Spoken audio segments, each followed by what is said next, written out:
इस तारीख तक के लिए टाल दिया गया है। विद्या जो कोर्ट में थी वो हमारे साथ जुड़ रही है। आखिर के फेज में क्या हुआ विद्या, बताइए। कुछ घंटे बचे थे, आर्गुमेंट्स खत्म हो पाए, उसके बाद जज ने 20 तारीख के लिए तारीख दी। देखिए, तकरीबन 5 बजे का समय तो हो ही चुका था। अदालत अब कितना समय ज़्यादा नहीं था अदालत के पास, तो और बहुत लंबा चढ़ाव समझ लीजिए, तकरीबन एक दिन का पूरा आर्ग्यूमेंट है जो उन्हें नोट डाउन करना पड़ेगा। तो अदालत ने यही कहा कि 20 तारीख को वो कोशिश करेंगे। जज वीवी पाटिल ने कहा कि वैसे उनके पास बहुत ज़्यादा काम है, लेकिन वो कोशिश करेंगे कि वो 20 तारीख को भी वो ऑर्डर दे पाएं। अगर आप देखें इस पूरे मामले में आर्ग्यूमेंट के तौर पर बार बार यही कहा गया, हालांकि देसाई साहब जो आर्यन को रिप्रेजेंट कर रहे थे उनके पास चैट्स नहीं थे, लेकिन उन्होंने फिर भी कहा कि जिस तरह से लैंग्वेज का इस्तेमाल किया जाता है व्हाट्सएप में, नया जनरेशन करते, वो भले ही जो एनसीबी है उनको कोड लैंग्वेज लगे, लेकिन ये कोड नहीं है, ये साफ सरल भाषा में यंगर जनरेशन ऐसे ही बात करता है।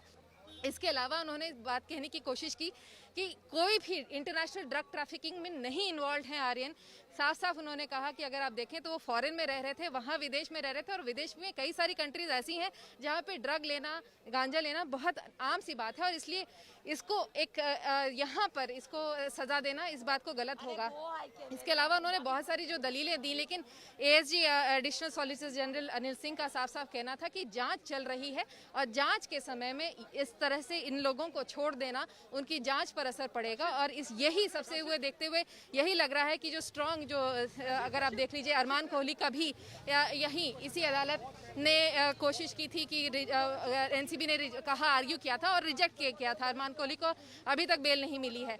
ये भी बोलने की कोशिश की गई कि अरमान कोहली का भी मामला कुछ सिमिलर है और इसी वजह से इस मामले में भी रिजेक्ट कर देना चाहिए। तो दोनों तरफ से जिरह बहुत अच्छी हुई है। अब देखना यह है कि जज वीवी पाटिल बुधवार को यानी वेडनेसडे को अब क्या करते हैं दशहरा की छुट्टी के बाद।